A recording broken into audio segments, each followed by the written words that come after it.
As of February 2026, Eritrean refugees and asylum seekers in Egypt are facing some deepening human rights crises. More than 3,000 Eritreans have been arrested since January 10th of 2026, including individuals which are actually registered with the United Nations High Commissioner for Refugees.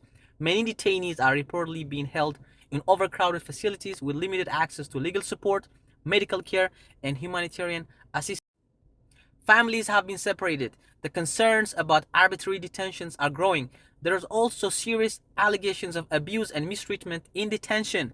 Human rights advocates are calling for independent investigations to verify these claims and ensure accountability.